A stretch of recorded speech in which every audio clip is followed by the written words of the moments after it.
को समय लगाया जाए, मन तो केवल एक ही होता है और वो भी शाम के साथ चला गया। आज उद्धव अपने ज्ञान बल के द्वारा उन गोपियों को समझाते हुए राधे को कहते हैं कि हे राधे, जिस कृष्ण को तुम प्राप्त करना चाहती हो ना, उस कृष्ण की तुम्हें साकार रूप में प्राप्ति नहीं हो सकती। पाना है तो उसे निराकार रूप में उसे भजो। साकार निराकार भक्ति के ज्ञान का वर्णन उद्धव जब राधे को गोपियों को देने लगे, समझाने लगे, तब राधे कहने लगी, उद्धव तू की साकार निराकार भक्ति के ज्ञान का वर्णन हमें सुना रहा है, हमें तेरी ये ज्ञान की चर्चा नहीं सुना रही है। बंद कर तू अपने ये ज्ञान की चर्चा। साफ कह दिया राधे ने कि बंद कर तू अपने ज्ञान की चर्चा, हमें तेरे ज्ञान की चर्चा नहीं सुना रही है।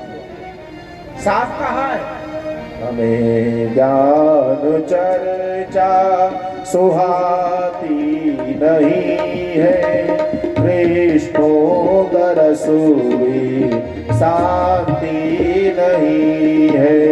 हमें ज्ञान चर्चा सुहाती नहीं है, कृष्ण तरस शांति नहीं है। कृष्णोदर सुई शांति नहीं है, कृष्ण तरस शांति नहीं है। हमें तेरे ज्ञान की चर्चा नहीं सुहा रही है। हम जब तक कृष्ण दर्शन नहीं कर लेते तब तक हमारे मन की शांति नहीं होती। बंद कर तो अपने ज्ञान की चर्चा। साफ कहा। और सुनो, हम जहाँ भी खड़े होकर उन्हें पुकारेंगे ना तो आना होगा।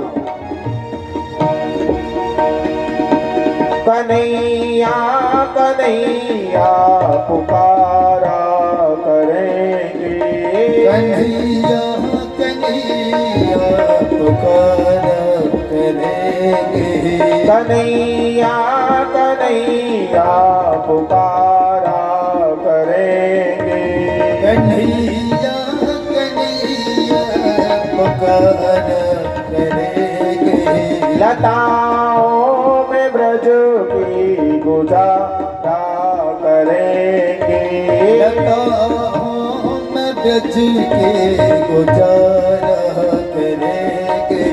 कहीं तो मिलेंगे वो बांकी बिहारी, कहीं तो मिलेंगे वो बांकी बिहारी, उन्हीं के चरणों से तो लगाया करेंगे, उन्हीं के चरण चित लगाया करेंगे, उन्हीं के चरणों से तो लगाया करेंगे, उन्हीं के चरण चित लगाया करेंगे। हम जहाँ भी खड़े होकर के उन्हें कन्हैया कन्हैया कह के पुकारेंगे तो आना होगा, क्योंकि हमने उनके लिए अपने मन मंदिर में प्रेम का मंदिर बनाया है और उन्हें आना होगा। साफ कहा है, बना कर के हृदय में हम प्रेम मंदिर, बना करके हृदय में हम प्रेम मंदिर, बना कर के हृदय में हम प्रेम मंदिर, बना करके हृदय में हम प्रेम मंदिर। वही दोनों को झूला झुलाया करेंगे, वही दोनों को झूला झुलाया करेंगे। कन्हैया कन्हैया पुकारा करेंगे, कन्हैया कन्हैया पुकारा करेंगे, कन्हैया कन्हैया पुकारा करेंगे।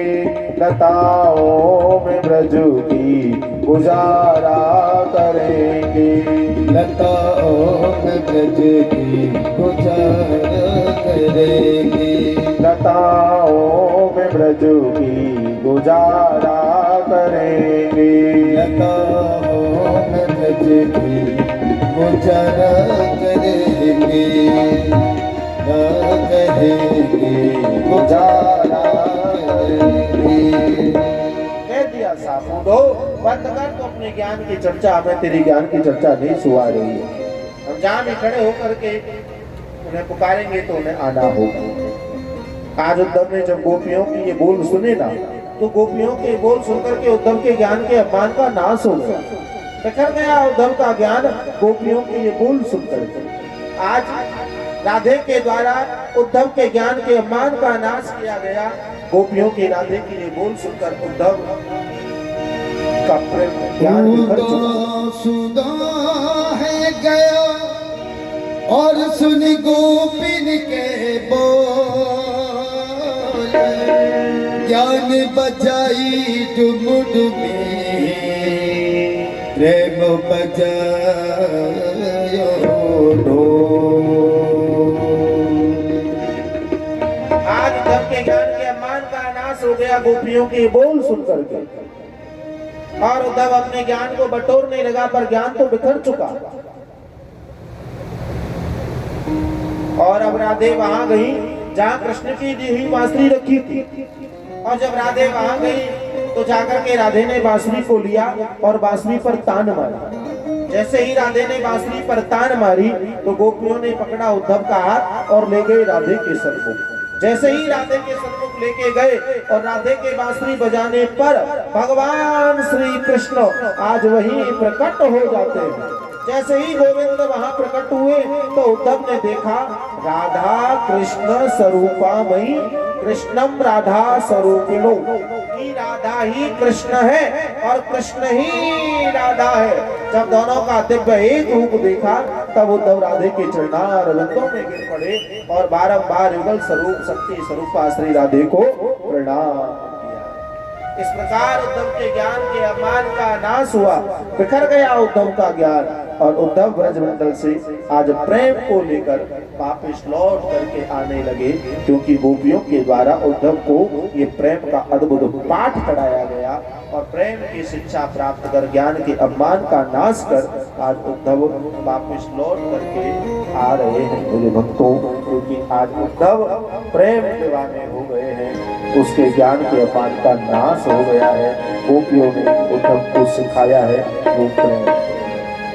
ये तो प्रेम की बात है खुदा, ये तो प्रेम की बात है खुदा, बंदगी तेरे बस की नहीं है, बंदगी तेरे बस की नहीं है, ये तो प्रेम की बात है खुदा, प्रेम की बात है उद्धव, बंदगी तेरे बस की नहीं है, बंदगी तेरे बस की नहीं है।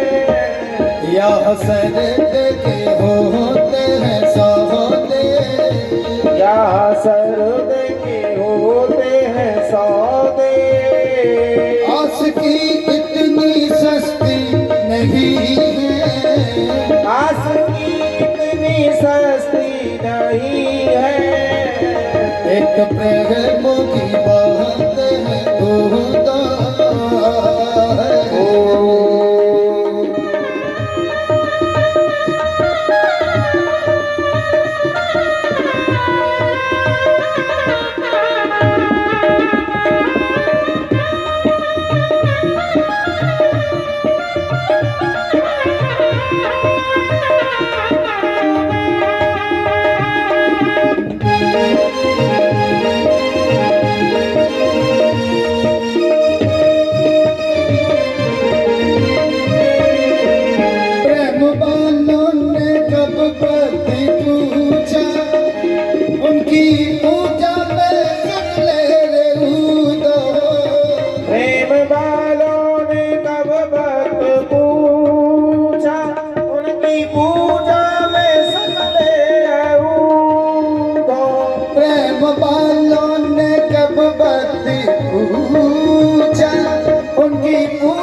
तब होती है पूजा, यहाँ धम धम होती है पूजा,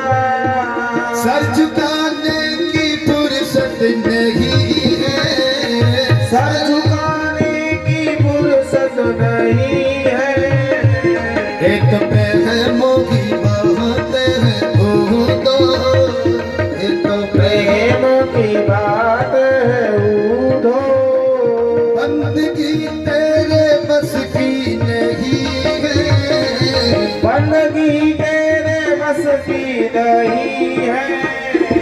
एक प्रेम की बात होगा।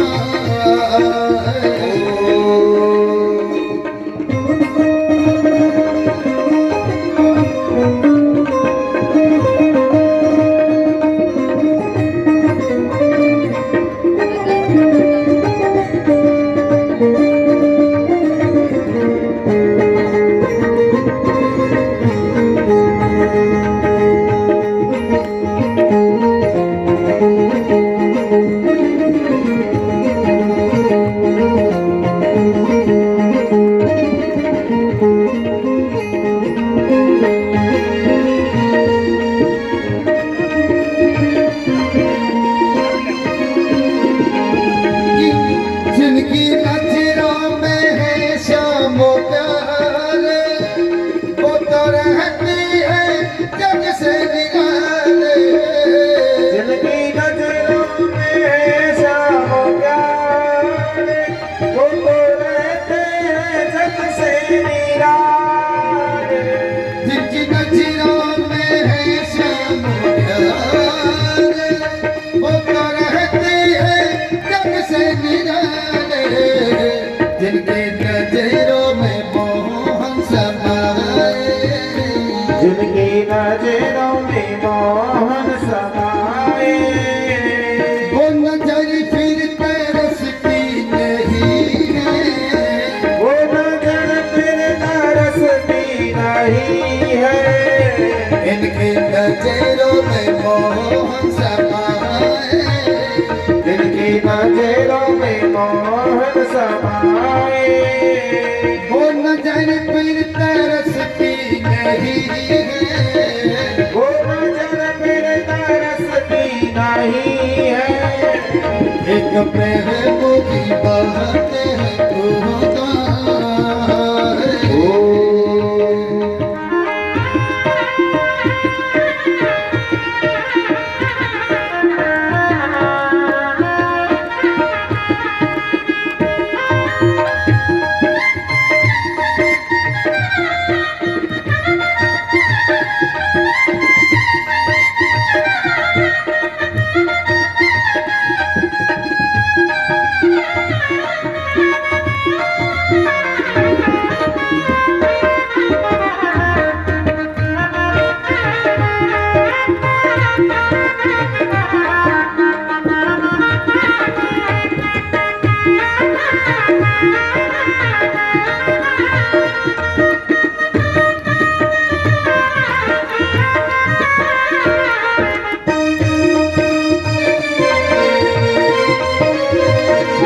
जो असल में ही मस्ती में डूबे, उन्हें क्या परवाह जिंदगी की।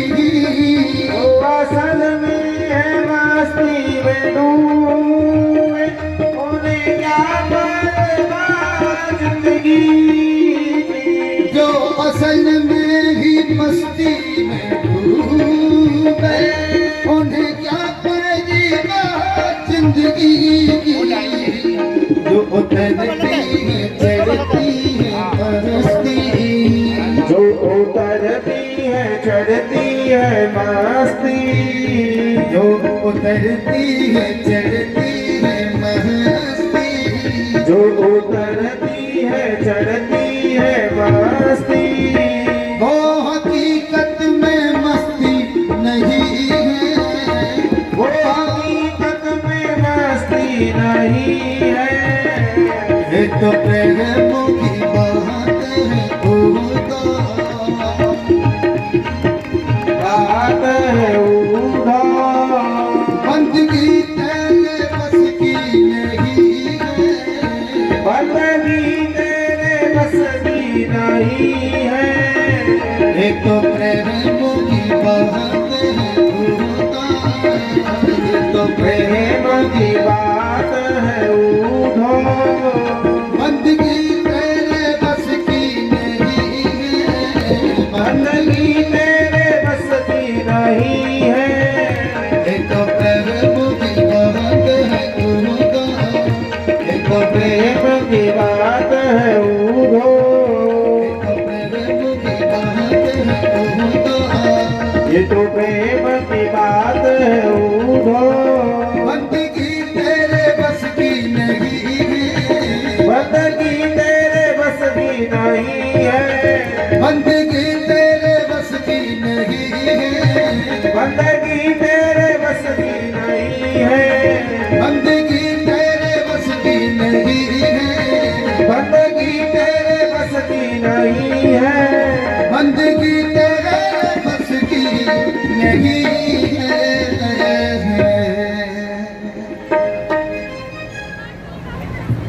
तो ये प्रेम का अद्भुत पाठ पढ़ाया और प्रेम की शिक्षा आज उद्धव ने गोपियों के द्वारा प्राप्त की। आज इस तरह प्रेम की शिक्षा प्राप्त कर उद्धव ब्रजमंडल में ज्ञान को छोड़ और प्रेम को ले वापस लौट करके आने लगे।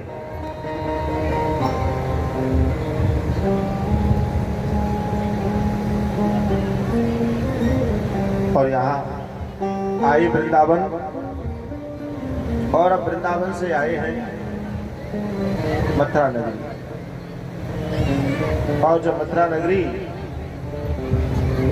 पहुंचे, रथ को बाहर खड़ा किया और मेरे प्रभु के महलों में प्रवेश किया। तब तो देखा मेरे प्रभु ने कि उद्धव आ चुका, तो पूछा, कहो उद्धव क्या सूचना है ब्रजमंडल की।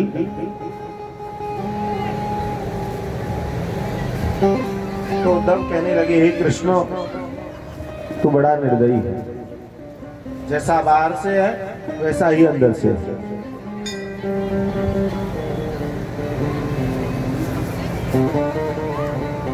मैंने देखा तेरे वियोग में पूरा ब्रजमंडल सूना और सूखा पड़ा है।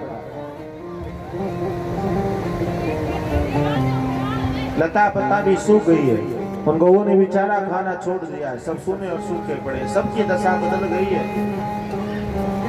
पर यमुना को यौवन आया है क्या? यमुना को मेरा वियोग नहीं। उद्धव बोले, हे कृष्ण सूख गई होती वो यमुना भी, यदि ब्रजमंडल के ग्वाल बाल तेरे वियोग में ना रोया करते। इतने रोए कि उनके नेत्रों से जो नीर निकला ना, वो यमुना में जाकर मिल गया। वह यमुना का जल नहीं, उन गोपियों के नेत्रों का नीर है, इसलिए यमुना में यौवन आया है। इतना प्रेम करते हैं पर कृष्ण करें तो करें क्या। मेरे प्रभु के दो कारण थे ब्रजमंडल छोड़कर आने के। एक तो कारण ये कि जिस कार्य से आए उस कार्य को पूर्ण करने के लिए प्रभु को ब्रजमंडल छोड़ करके जाना पड़ा। और दूसरा कारण ये कि यदि कृष्ण उन ब्रजवासियों के प्रेम में उलझे रहते तो कैसे मथुरा नगरी जाकर दुष्ट कंस का वध कर पाते। इसलिए मेरे प्रभु को ब्रजमंडल छोड़ करके जाना पड़ा। और मेरे प्रभु ब्रजमंडल में रास रचाया करते थे, तो रास में राधे विलंब से आया करती थी। बहुत समझाया राधे को, पर राधे ना मानी। एक दिन राधे फिर विलंब से आई, तो मेरे प्रभु ने श्री दामा को द्वारे बैठा दिया। राधे विलंब से आए तो अंदर ना आने देना। आज राधे विलंब से आई तो श्री दामा ने राधे को अंदर ना जाने दिया। बहुत कहा पर फिर भी ना जाने दिया। तब राधे को क्रोध आया और श्री दामा को श्राप दिया, अरे श्री दामा तू ज्यादा टेढ़ टेढ़ कर रहा है, जा मैं तुझे श्राप देती हूँ कि तू सुख बन जा। और वही राधे के श्राप बस श्री दामा इस धरा पर सुखदेव मुनि के रूप में अवतार लेकर के आए। और जब ये बात मेरे प्रभु को मालूम हुई तो मेरे प्रभु ने भी राधे को श्राप दिया, हे राधे तुझे अपने सौंदर्य पर इतना अपमान, जा मैं तुझे श्राप देता हूँ कि तुझे मेरे 100 वर्षों का वियोग सहन करना होगा। इसलिए कृष्ण ब्रजमंडल छोड़ करके चले गए क्योंकि राधे को श्राप जो लगा। तो ये दो कारण थे प्रभु के ब्रजमंडल छोड़कर जाने। कृष्ण गोकुल ग्राम तो ना गए, पर सूर्य ग्रहण के मेले में जाकर के भाग लिया, जिसमें पूरा ब्रजमंडल, ब्रज के ग्वाल बाल गोपियां, बाबानंद मैया, यशोदा, यहाँ तक की गौएं भी आज कृष्ण दर्शन के लिए सूर्य ग्रहण के मेले में आए और वहां भगवान श्री कृष्ण के दर्शन प्राप्त किए। और इस तरह प्रभु के दर्शन प्राप्त कर वापिस लौट करके चले आए और भगवान श्री कृष्ण पहुंचे हैं वापिस मथुरा नगरी। इस तरह कुछ दिन मथुरा नगरी में रहे, पर यहाँ कंस के वध करने पर कंस के ससुर जरासंध ने मथुरा नगरी पर आक्रमण किया। 17 बार आक्रमण कर चुका। 18वीं बार जब आक्रमण किया तो भगवान श्री कृष्ण मथुरा वासी और ब्राह्मणों की रक्षा करने हेतु युद्ध के मैदान को छोड़ करके भाग निकले। तब से मेरे प्रभु को रणछोड़ के नाम से पुकारा जाने लगा। मेरे भक्त बोलिए रणछोड़ भगवान की। अब विश्वकर्मा के द्वारा समुद्र के बीचों बीच द्वारका नगरी का निर्माण कराया। कृष्ण बलराम दोनों द्वारका के अंतर्गत वास कर जाते हैं। तब से मेरे प्रभु को द्वारकाधीश के नाम से पुकारा जाने लगा। मेरे भक्तों बोलिए द्वारकाधीश भगवान की जय हो। द्वारका का राजा आरंभ हुआ। द्वारकाधीश के नाम से प्रभु को पुकारा जाने लगा। और यहाँ बलराम का विवाह रेवती के साथ में हुआ और भगवान श्री कृष्ण के विवाह का भी योग हुआ। और मेरे प्रभु का विवाह रुक्मणी के साथ में हुआ। कल आप सबने कृष्ण रुक्मणी विवाह मंगल की दिव्य झांकी के दर्शन किए, विवाह उत्सव का आनंद पाया। सुखदेव मुनि मेरे प्रभु के इन विवाहों का वर्णन श्रवण कराते हुए कहते हैं कि यूं तो भगवान श्री कृष्ण की 8 मुख्य पटरानियां हुई। रुक्मणी, कालिंदी, सत्यभामा, जामवती, इन 8 पटरानियों के लिए मेरे प्रभु ने अलग अलग महल बनवाए। ये 8 पटरानियां अपने अपने अलग अलग महल में रहने लगी। एक दिन भगवान श्री कृष्ण सत्यभामा के महल में बैठे हुए तो इंद्र का आना हुआ। प्रभु ने पूछा, बोलो इंद्र क्या बात है? तो इंद्र ने कहा, प्रभु एक भौमासुर नामक दैत्य है जिसने मां अदिति के कुंडलों को चुरा लिया है, बहुत सी कन्याओं को बंदी बनाया हुआ है। प्रभु आप उन सबको मुक्त कराओ। प्रभु ने कहा, इंद्र चिंता ना करो, समय आने पर सब ठीक हो जाएगा। इंद्र चले गए और जब भौमासुर का अंत समय आया तब भगवान श्री कृष्ण भौमासुर की नगरी पर जाकर शंखनाद करते हैं। सत्यभामा को साथ लिए भौमासुर की नगरी पर जाकर शंखनाद किया और वह राक्षस गुफा से बाहर आया। देखा कृष्ण मुझसे युद्ध करने के लिए आया है, तो वह राक्षस मेरे प्रभु के साथ युद्ध करने को तैयार हुआ।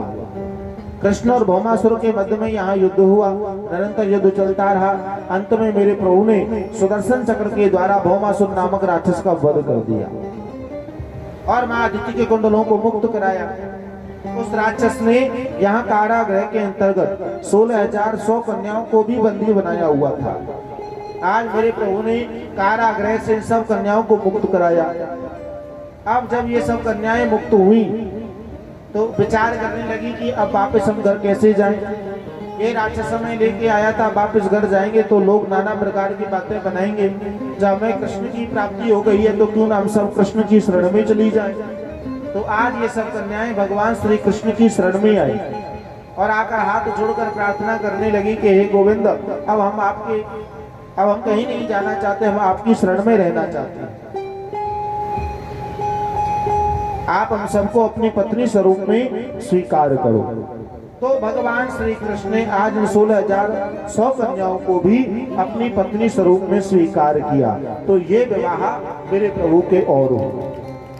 तो कुल इस प्रकार मेरे प्रभु की कितनी रानियां हुई मालूम होगा आपको? 108 टोटल।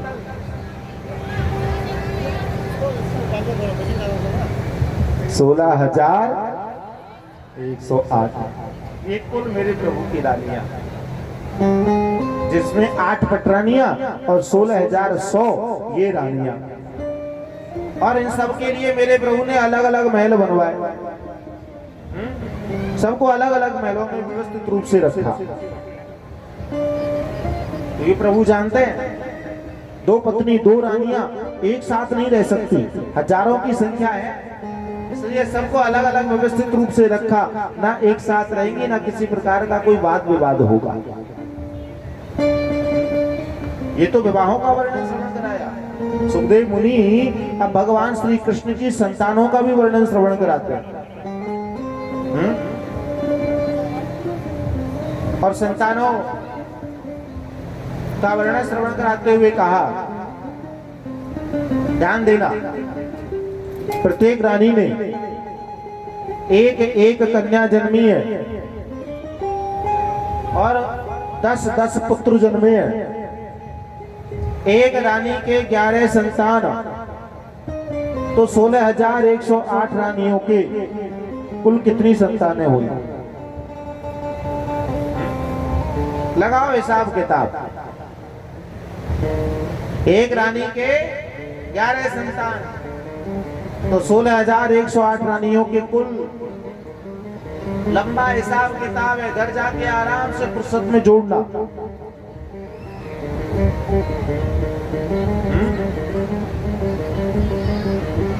वैसे अब दिमाग चलाने की जरूरत नहीं है, अब हिसाब किताब करने के लिए दिमाग चलाने की जरूरत थोड़ी ना है, अब तो मोबाइल चलाने की जरूरत है। 1,77,188 हो गया टोटल।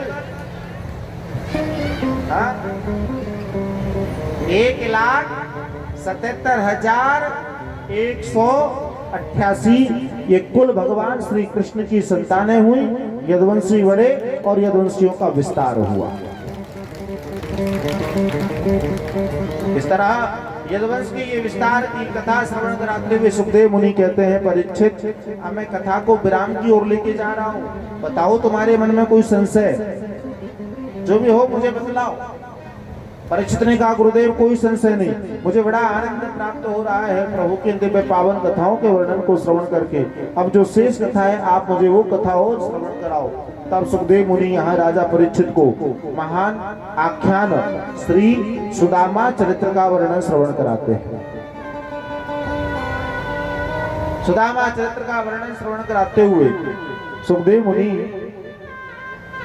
राजा परीक्षित को कहने लगे कि हे राजन, सुदामा जी महाराज जो ब्राह्मण कुल में जन्मे, बड़े भाव का चरित्र है ये सुदामा चरित्र। इस चरित्र के श्रवण करने पर जीव के जीवन में कभी भी दरिद्रता नहीं आती। ये ऐसा चरित्र है, ये चरित्र तो मित्रों की जन्म की कथा का वर्णन है, जिसमें वो दो मित्र कोई और नहीं, कृष्ण और सुदामा। ब्राह्मण कुल में जन्मे सुदामा जी महाराज, जिनका नियम है 3 घरों से भिक्षा लेने का, और उन 3 घरों से जो भी भिक्षा में मिलता सुदामा उससे अपना और अपने परिवार का निर्वाह पालन पोषण किया करते। सुदामा की एक पत्नी है जिनका नाम है सुशीला, और 8 सुदामा की संतान है। पर सुदामा के पास जो रहने का आश्रय है ना, वो टूटी फूटी झोपड़ी, ना तो तन पर वस्त्र है, ना सर पर कोई पगा है, ना पांवों में कोई जामा है। बड़ी विचित्र दीनहीन दशा है सुदामा जी महाराज की।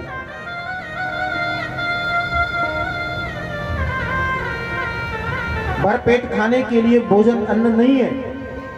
सुदामा बड़े दुखी रहते, और ऐसी दशा जब जीव की होती है ना, तो ऐसी दशा में कोई किसी का आदर नहीं करता, कोई किसी का सम्मान नहीं करता, क्योंकि दशा ही ऐसी है। कौन किसका आदर करने वाला?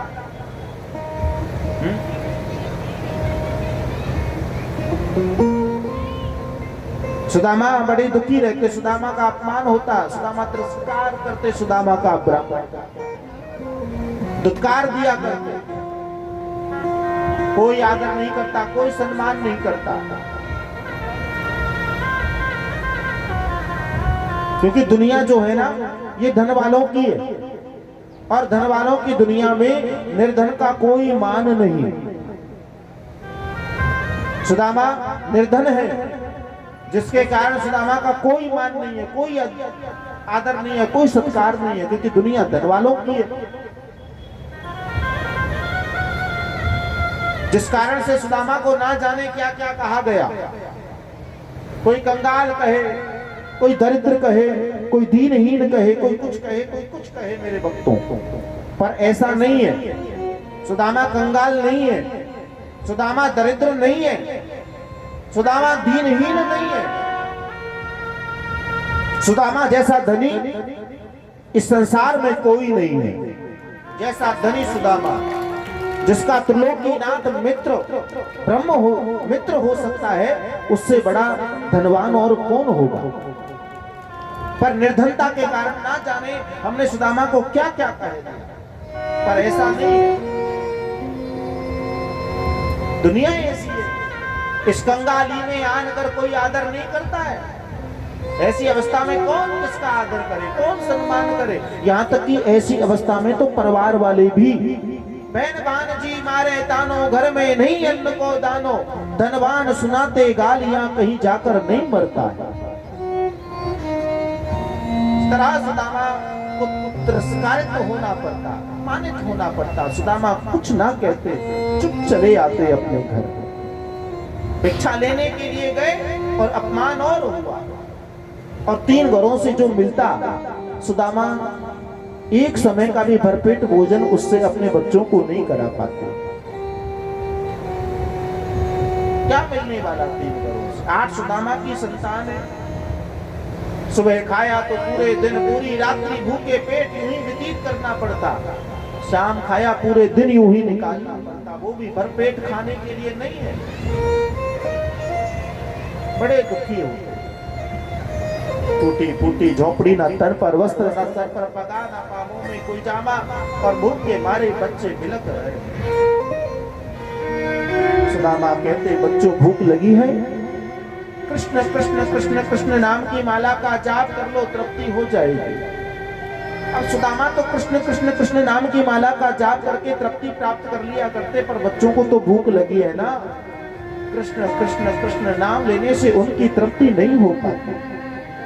बच्चे भूख के मारे बिलखते। नियम ऐसा कि अधिक मांग नहीं सकते। 3 घरों से मांगते, उनसे काम चलता नहीं। बच्चों की ये दशा देखकर सुदामा बड़े दुखी हो गए। क्या करूं, कहां जाऊं, कहां से मैं भरपेट खाने के लिए अन्न लाऊं। आकर अपनी पत्नी सुशीला से बोले, सुशीला जरा तू ही बता, मैं क्या करूं।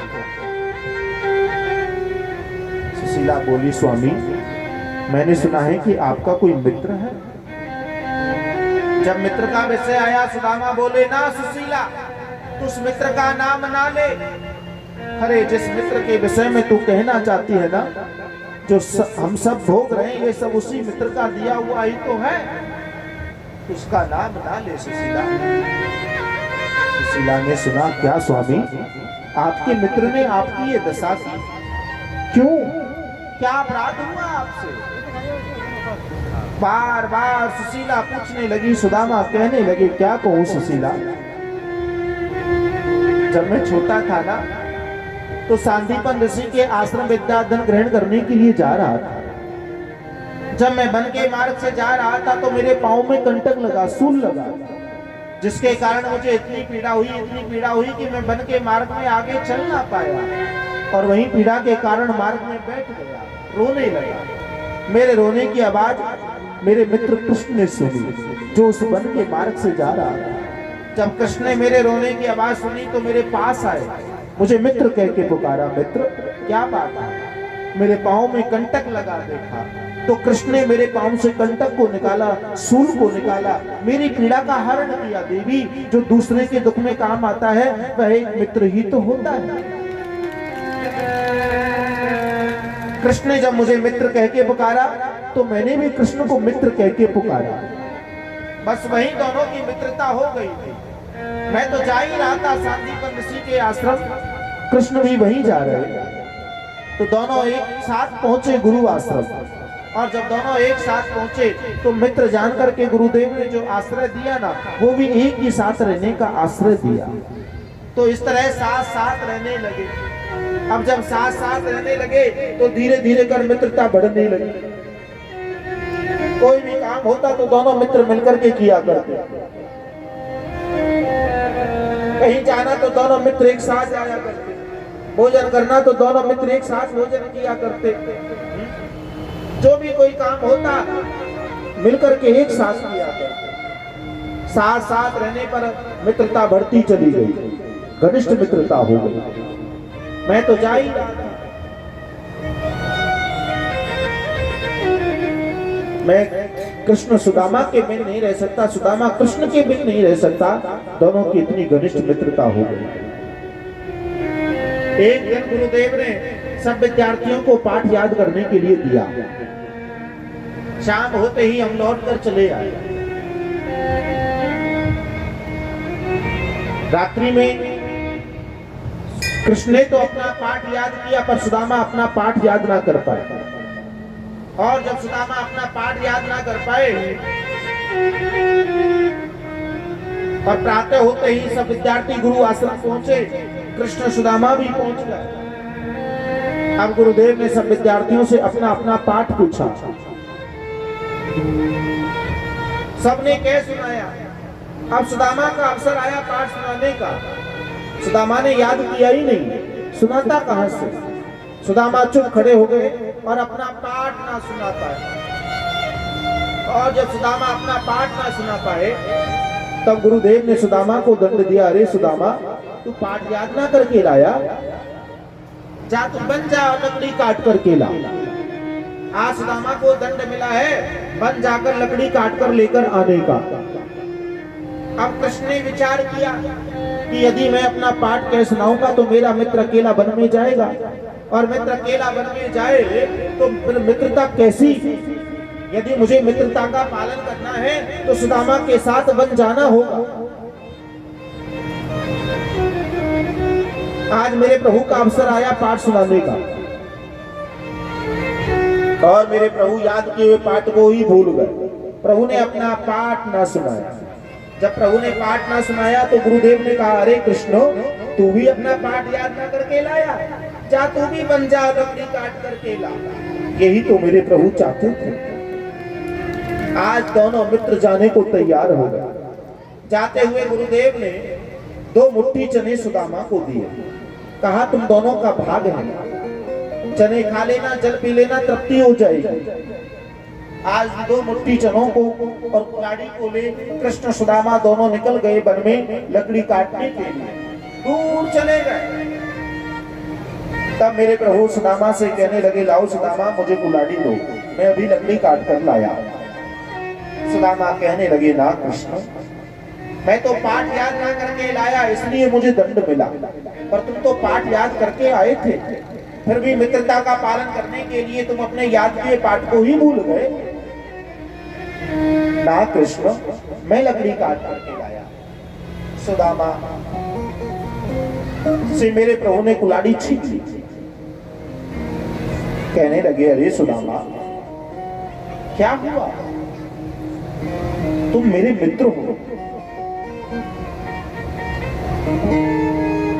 और ब्राह्मण हो। व्रत पर चढ़ करके लकड़ी काटो और मैं क्षत्रिय खड़ा होकर के देखता रहूं, ये मुझे शोभा नहीं देता। सुदामा छीन ली सुदामा से कुल्हाड़ी और मेरे प्रभु चढ़ गए वृक्ष पर लकड़ी काटने के लिए। सुदामा नीचे खड़े हैं और मेरे प्रभु ऊपर लकड़ी काट रहे हैं। बहुत जोरों से सुदामा को भूख लगी। भूख लगी, सुदामा अपने भाग के चने खा गया, पर भूख शांत ना हुई। मित्रता के नाते सुदामा आज कृष्ण के भाग के चनों को भी खा गया। और इधर मेरे प्रभु लकड़ी काट कर नीचे उतर के आए। जैसे ही प्रभु लकड़ी काट कर नीचे उतर के आए तो कहने लगे, सुदामा, बहुत जोरों से भूख लगी है, लाओ मेरे भाग के चने मुझे दो। अब सुदामा के पास चने हो तो सुदामा दे। सुदामा कहने लगे, चलो कृष्ण, कहीं नदी किनारे चलते हैं, चने खाएंगे, जल पिएंगे, तृप्ति हो जाएगी। सुदामा कृष्ण को कभी नदी किनारे ले जाते तो कहते कि यहाँ धूप है, चलो कहीं छांव में चलते हैं, तो कभी छांव में ले जाते, कभी इधर कभी उधर, इधर इधर मेरे प्रभु को भ्रमित करने लगे। तब मेरे प्रभु कहने लगे, अरे सुदामा, लाओ मेरे भाग के चने मुझे दो, बहुत जोरों से भूख लगी है। अब सुदामा के पास चने हो तो सुदामा दे। सुदामा चुप खड़े हो गए और हाथ जोड़ करके मेरे प्रभु के सम्मुख खड़े हो गए। कहने लगे कि सुनो कृष्ण, जब आप वृक्ष पर चढ़ करके लकड़ी काट रहे थे तो मुझे बहुत जोरों से भूख लगी, मैं अपने भाग के चने खा गया, पर मेरी भूख शांत ना हुई, इसलिए मित्र, मैं मित्रता के नाते तुम्हारे भाग के चनों को भी खा गया हूँ। जब ये बात सुदामा ने मेरे प्रभु से कही तब मेरे प्रभु कहने लगे, अरे सुदामा, ये तूने अच्छा अच्छा नहीं किया, तूने मेरा हक खाया, पराया हक खाया, इसका प्रायश्चित तो तुझे करना होगा। आज मेरे प्रभु ने सुदामा को यहाँ श्राप दिया है। हक परायो खाए के तू ही यही मिलेगी सीखो, ओए भिखारी आज सो तो दारे दारे मांगे भी। पराए हक को खाया, दर दर भीख मांगना होगा। सुदामा हाथ जोड़ करके प्रभु के सम्मुख खड़े हो गए और कहने लगे, कृष्ण मुझे तुम्हारा श्राप स्वीकार है, बस इतनी कृपा बनाए रखना, कभी अपने आप से मुझे अलग ना करना, कभी अलग ना करना। लकड़ी के गट्ठर को ले सुदामा चल पड़े गुरु आश्रम की ओर। और सुदामा, ऐसा नहीं कि सुदामा जानते ना हो, सुदामा जानते हैं, और जानते हुए सुदामा ने आज ये श्राप अपने ऊपर लिया है। जानबूझ करके सुदामा ने ये श्राप अपने ऊपर लिया है मेरे भक्तों। क्योंकि सुदामा जैसा विद्वान ब्राह्मण, क्योंकि वो त्रिकालज्ञ है, भूत भविष्य और वर्तमान को जानने वाले हैं, इतने विद्वान ब्राह्मण थे सुदामा। जब मेरे प्रभु ब्रज पर चढ़ करके लकड़ी काट रहे थे तो सुदामा नीचे खड़े थे। सुदामा को जब भूख लगी तो गुरुदेव ने जो चने दिए, आज सुदामा ने उस पोटली को खोला। जैसे ही चनों की वो पोटली खोली तो उन्हें देख करके सुदामा जान गए कि ये कोई साधारण चने नहीं है, ये श्रापित चने हैं, कि इन चनों को जो भी खाएगा वह दरिद्र हो जाएगा। श्रापित चने।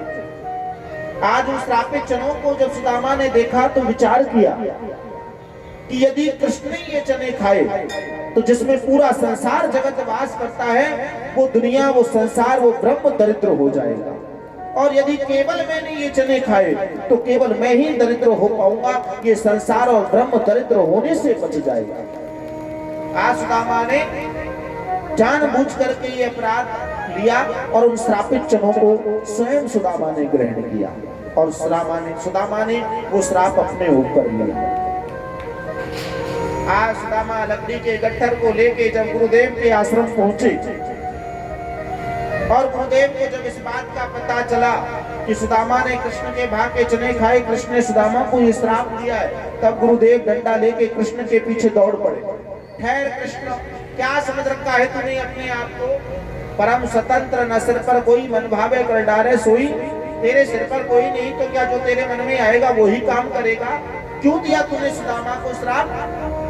तब मेरे प्रभु गुरुदेव के सम्मुख हाथ जोड़कर खड़े हो गए और कहने लगे, गुरुदेव आप ही ने हमें पाठ में पढ़ाया था कि जो पराया हक खाता है वह दर दर भीख मांगा करता है। सुदामा ने मेरा हक खाया, मैंने सुदामा को श्राप दिया तो क्या अपराध किया गुरुदेव? जब आप मुझसे इतना कह रहे हो ना, तो मैं आपके सम्मुख खड़ा होकर के आपको वचन देता हूँ कि यदि सुदामा एक भी बार मेरी शरण में आ जाएगा तो मैं सुदामा को तीनों लोगों का नाथ बना दूंगा, तीनों लोगों का स्वामी बना दूंगा, यदि एक भी बार सुदामा मेरी शरण में आ जाएगा। बस सुशीला, जो हम सब भोग रहे हैं ये सब उसी मित्र का दिया हुआ है, तू उस मित्र का नाम ना ले।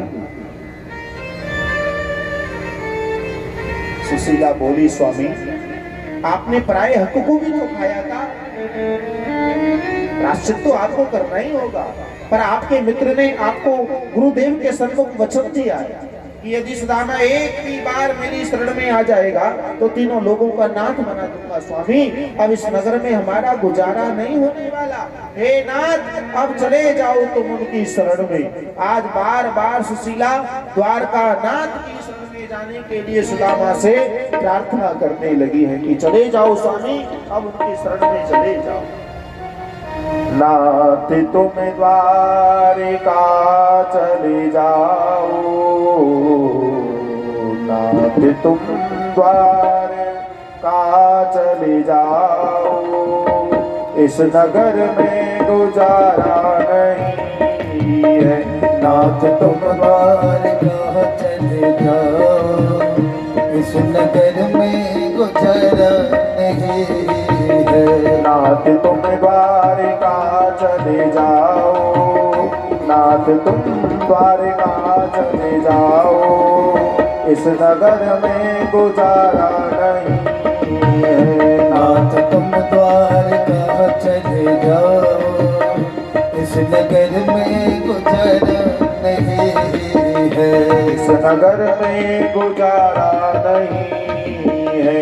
इस नगर में गुजारा नहीं हे है। नाथ तुम चले जाओ द्वारकानाथ की शरण में, अब इस नगर में हमारा गुजारा नहीं होने वाला। बार बार सुशीला सुदामा से द्वारकानाथ की शरण में जाने के लिए आग्रह कर रही है। वो जमाने के दाता कहाँ थे और द्वारे न तुम उनके जाते। वो जमाने के दाता कहाँ थे और द्वारे न तुम उनके जाते। वो जमाने के दाता कहाँ थे और द्वारे न तुम उनके जाते। वो जमाने के दाता कहाँ थे और द्वारे न तुम उनके जाते। कोई बता दो मुसीबत में जिसने, कोई बता दो मुसीबत में जिसने, कोई बता दो मुसीबत में जिसने, कोई बता दो मुसीबत में जिसने, बंसी वाला पुकारा नहीं है। बंसी वाला पुकारा नहीं है। बंसी वाला पुकारा नहीं है। कोई बता दो मुसीबत में जिसने, कोई बता दो मुसीबत में जिसने, बंसी वाला पुकारा नहीं है। बंसी वाला पुकारा नहीं है। बंसी वाला पुकारा नहीं। वो जमाने के दाता हैं, जो भी उनकी शरण में गया उन्होंने सबको दिया। एक बार जाओ तो बार बार सुशीला मेरे प्रभु की शरण में जाने के लिए आज सुदामा से प्रार्थना कर रही है। सुदामा कहने लगे सुशीला मैं जाऊं तो जाऊं कैसे, क्या है मेरे पास जो मैं ले जाकर कृष्ण को कुछ दूं, कैसे जाऊं,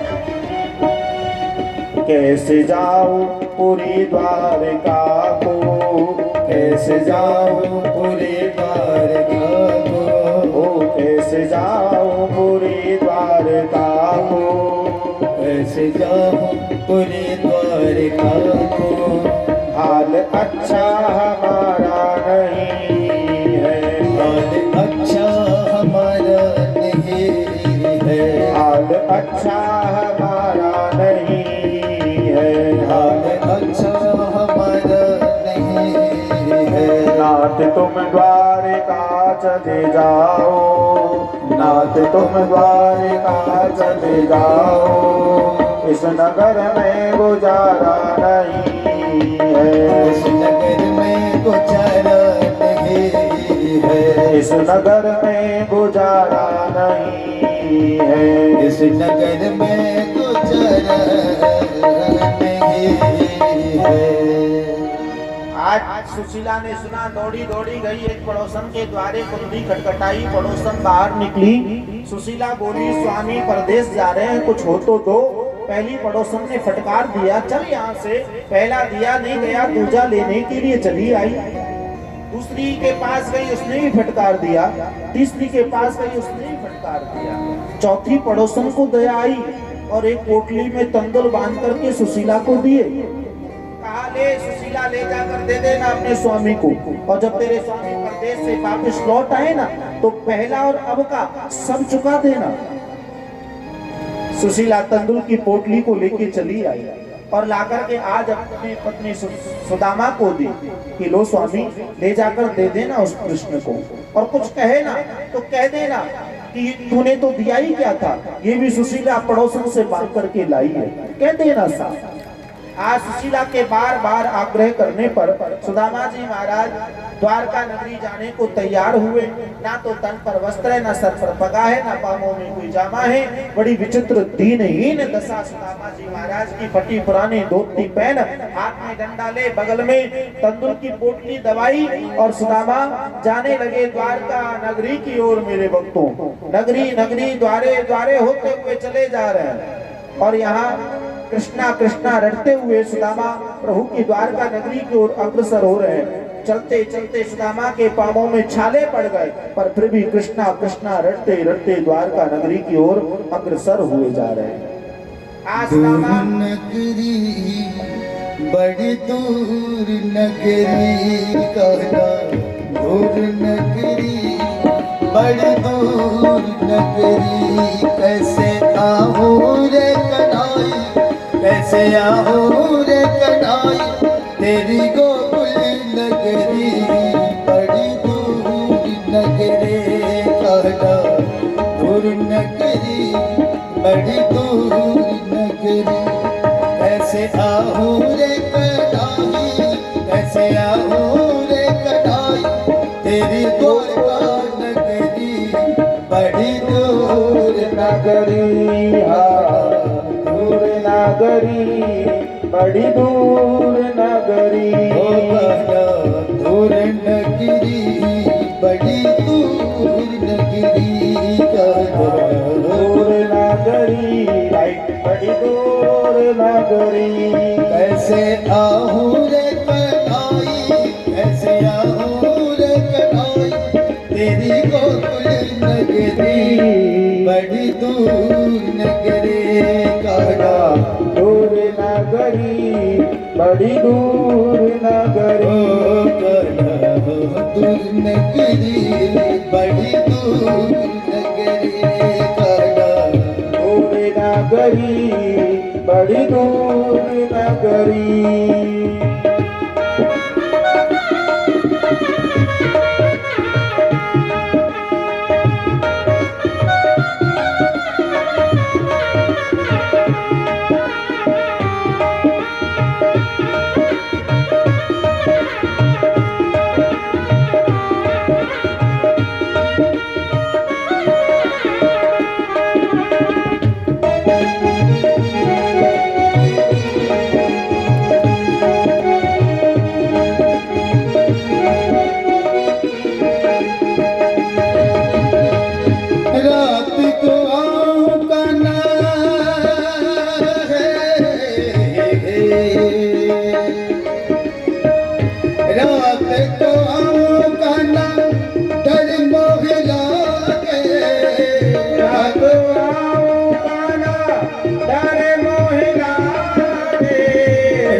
नगरी बड़ी दूर नगरी कहना, दूर नगरी बड़ी दूर नगरी, कैसे आहू रे कनाई, कैसे आहू रे कनाई, तेरी द्वारका नगरी बड़ी दूर नगरी कहना, दूर नगरी बड़ी दूर नगरी कहना, दूर नगरी बड़ी दूर नगरी कहना, दूर नगरी बड़ी दूर नगरी।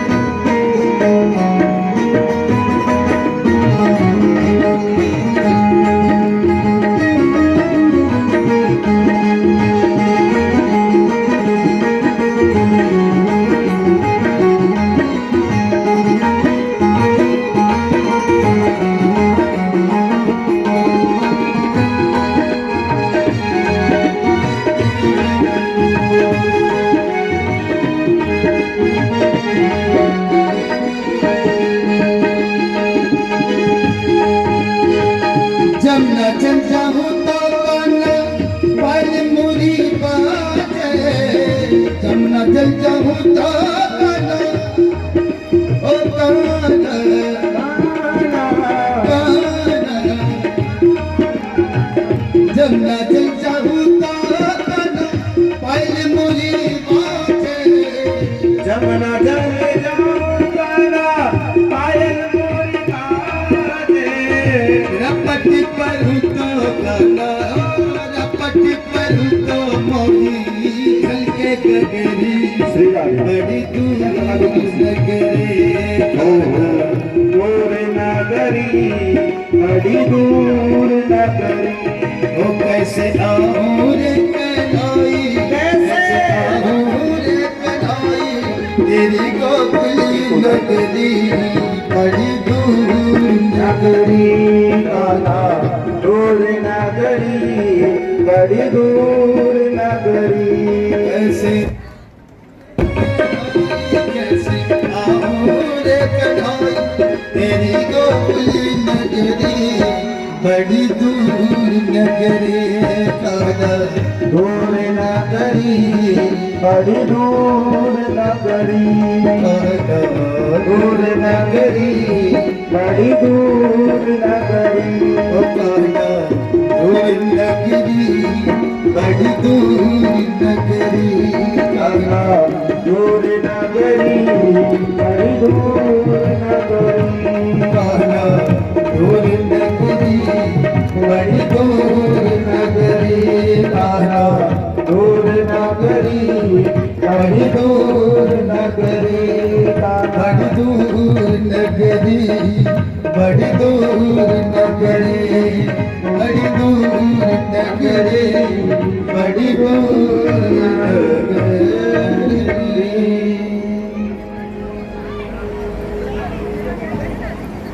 आज सुदामा नगरी नगरी द्वारे द्वारे से होते हुए चले जा रहे हैं द्वारका नगरी की ओर। थक गए सुदामा और यहाँ जब थक गए तो वृक्ष की छांव में सुदामा ने विश्राम किया। और जब वृक्ष की छांव में सुदामा ने विश्राम किया तो मेरे प्रभु जान गए और यहाँ योग माया के द्वारा मेरे प्रभु को अपनी द्वारका नगरी बुला लिया।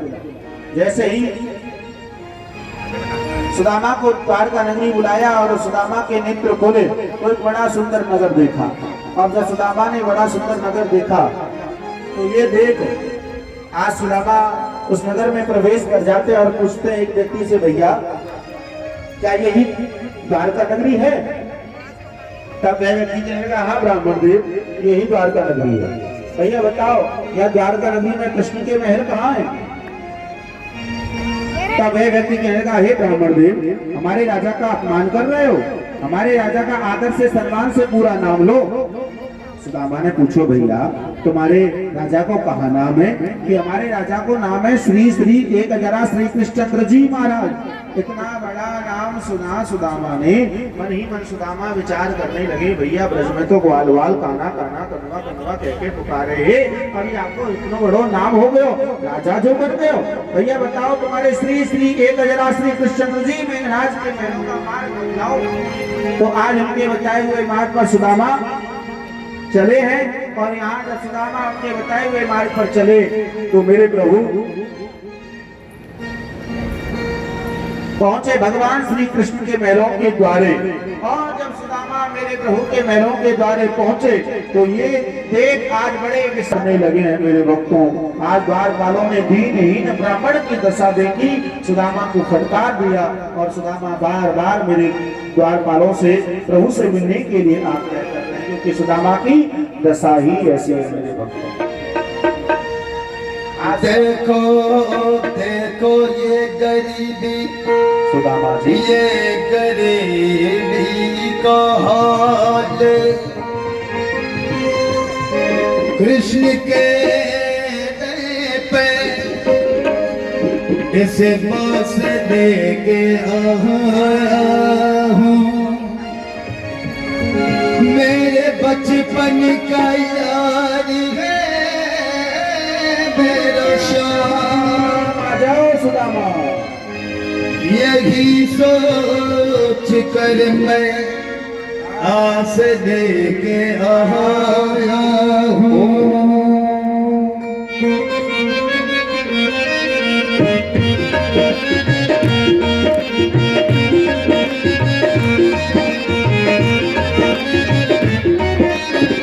अरे गौर पालो आओ कन्हैया से कह दो, अरे गौर पालो कन्हैया से कह दो कि मिलने सुधा गरीब आ गया है, मिलने सुधा गरीब आ गया है। भटकते भटकते न जाने कहाँ से, भटकते भटकते न जाने कहाँ से तुम्हारे महल के करीब आ गया है। तुम्हारे महल के करीब आ गया है। अरे गौर पालो कन्हैया से कहना, रास्ता दे दो सुदामा को आने के लिए। पालो कन्हैया से कह दो, कह दो मिलने सुधा गरीब आ गया है।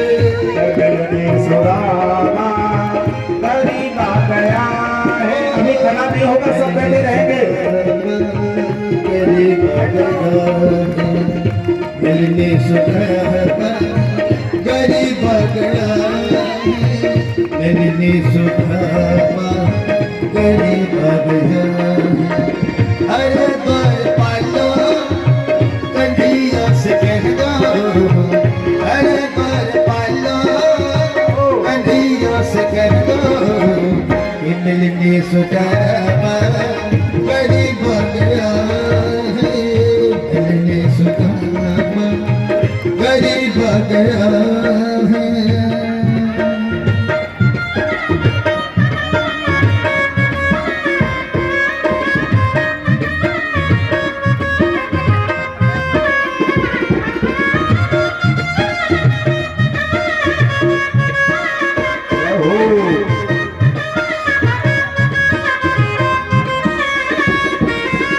न सर पे है पगड़ी न तन पे है जामा, बता दो कन्हैया को नाम है सुदामा।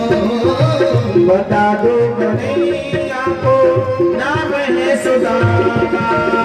न सर पे है पगड़ी जय हो न तन पे है जामा, जय हो। बता दो कन्हैया को नाम है सुदामा। हो सर पे पगड़ी बदन पे जामा।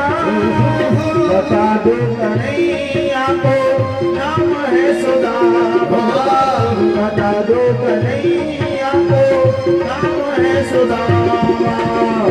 एक बार मोहन से जा करके कह दो, और मोहन से जा करके कह दो ये मिलने सुधा गरीब आ गया है, मिलने सुदामा गरीब आ गया है। ओ हरी बार पालो कन्हैया से कह दो, हर बार पालो कन्हैया से कह दो ये मिलने सुधा गरीब आ गया है, मिलने सुधा गरीब आ गया है।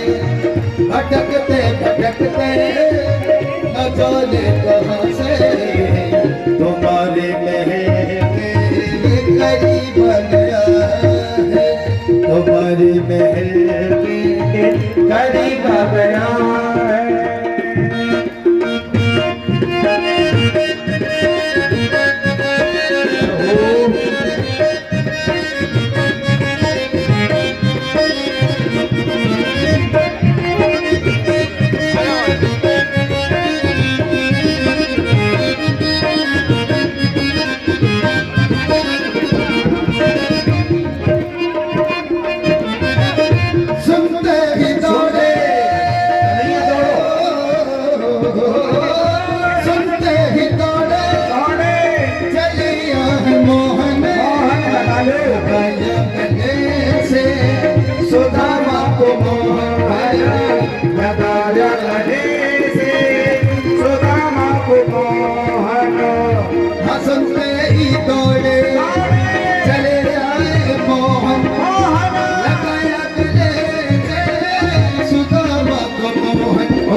आइए सुदामा जी आइए।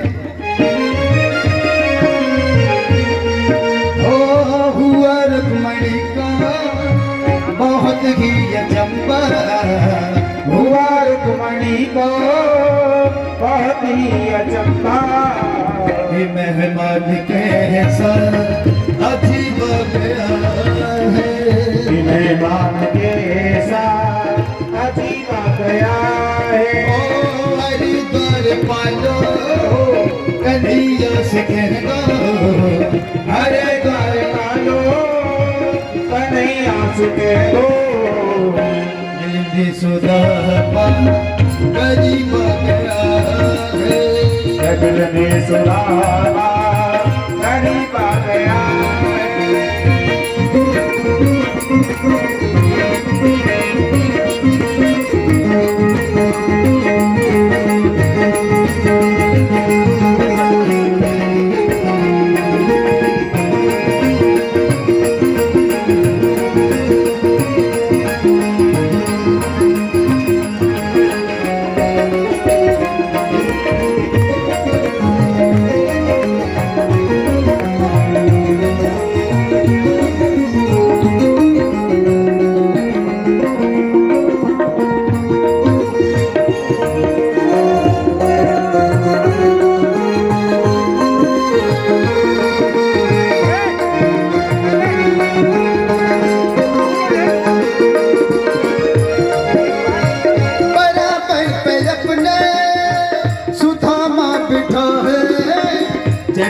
आंसुओं से श्याम ने धुलाए हो, चरण आंसुओं से श्याम ने धुलाए, मेरा पन पे अपने अपने सुदामा बैठाए, बैठाए, चरण आंसुओं से श्याम ने धुलाए हो, बराबर में अपने सुदामा बैठाए, चरण आंसुओं से श्याम ने धुलाए, चरण आंसुओं से श्याम ने धुलाए।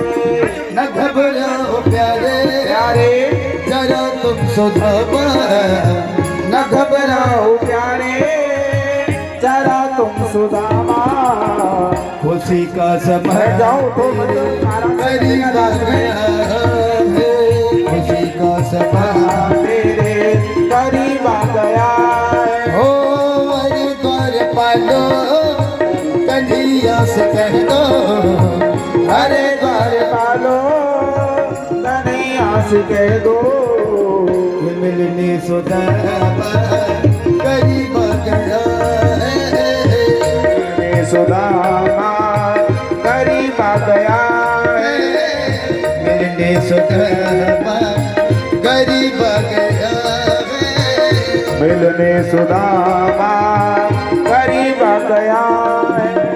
हरे द्वार पालो कन्हैया से कह दो, हरे द्वार पालो कन्हैया से कह दो, ये मिलने सुदामा करीब आ गया है, मिलने सुदामा करीब आ गया है, मिलने सुदामा करीब आ गया है, मिलने सुदामा करीब आ गया है, मिलने सुदामा करीब आ गया है, मिलने सुदामा करीब आ गया है, मिलने सुदामा गरीब आ